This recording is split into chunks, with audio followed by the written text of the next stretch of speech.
You know, every morning I wake up wondering why Hillary Clinton is still allowed to roam free in the streets like the rest of us instead of being behind bars.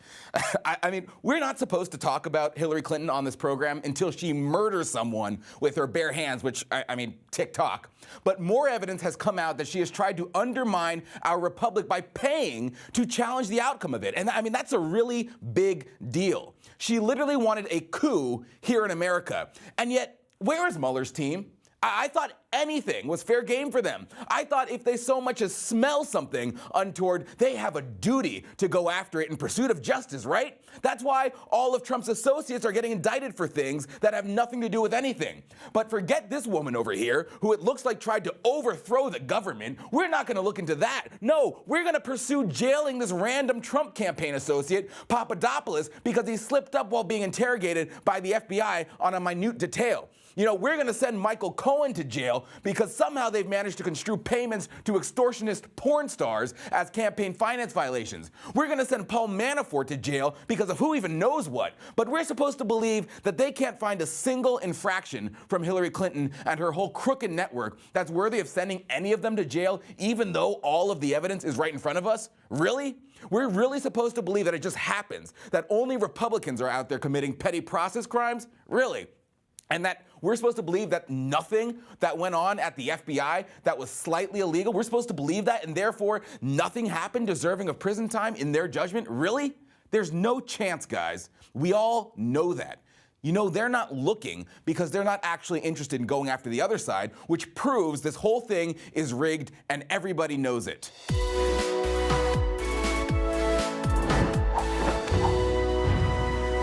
So I would just like to remind everybody of this really special moment in the 2016 election in the third debate before we get into the story. Watch. Do you make the same commitment that you will absolutely, sir, that you will absolutely accept the result of this election? I will look at it at the time. There is a tradition in this country, in fact, one of the prides of this country is the peaceful transition of power, and that no matter how hard fought a campaign is, that at the end of the campaign, that the loser concedes to the winner, not saying that you're necessarily going to be the loser or the winner, but that the loser concedes to the winner and that the country comes together in part for the good of the country. Are you saying you're not prepared now to commit to that principle? What I'm saying is that I will tell you at the time. I'll keep you in suspense. Well, okay? Chris, let me respond to that because that's horrifying. You know, every time Donald thinks things are not going in his direction, he claims whatever it is rigged against him. I mean, that's hilarious because who have been the ones claiming the election is rigged against them? It's been Hillary and the Democrats. That's all they've been able to talk about for 2 years. They have thrown their issues to the wind to solely focus on how this election was rigged because things didn't go, quote, in their direction. And now this hypocritical fraud, Hillary Clinton, according to Christopher Steele's testimony via the DNC and Hillary Clinton for America, funneled cash to him to help, quote, challenge the validity of the outcome of that election. So is it really that horrifying, or is it only horrifying when your opponent does it, Mrs. Clinton? I mean, we all know the Clinton way is to be exempt from all the other rules that us peons are subjected to. And according to the newly unearthed British legal filings, Christopher Steele, he's the one who wrote the Democrat-financed anti-Trump dossier, said he was hired specifically for the purpose of Hillary Clinton challenging the results of the 2016 presidential election. And an article in the Washington Times states, quote, he said the law firm Perkins Coie wanted to be in a position to contest the results based on evidence he unearthed on the Trump campaign conspiring with Moscow on election interference. And this is a direct quote from Steele, who the Clintons, along with the DNC, paid to write the dossier. Quote, parties such as the Democratic National Committee and Hillary for America could consider steps they would be legally entitled to take to challenge the validity of the outcome of that election. I mean, this is the kind of stuff that happens in countries run by the mob. Hey, you don't like the election results? Don't worry. We have ways to change it.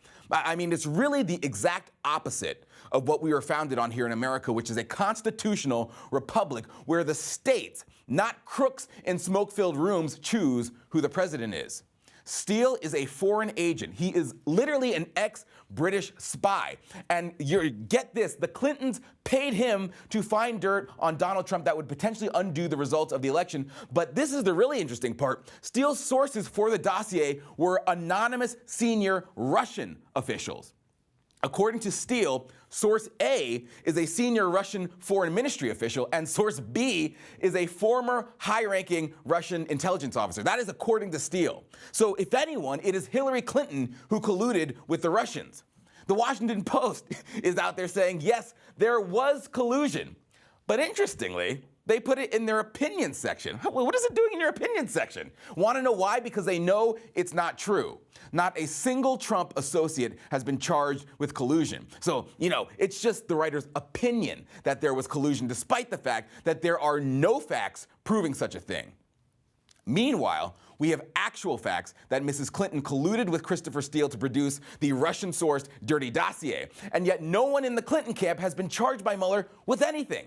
Why is that? No one in the FBI has either, despite the fact that they felt compelled to wipe their phones clean. Quote, the Mueller probe wiped Peter Strzok's phone before giving it to investigators. Yeah, but apparently nothing to see here. It is a complete and utter disgrace, and anyone with half a brain ought to recognize the utter unfairness of this entire affair.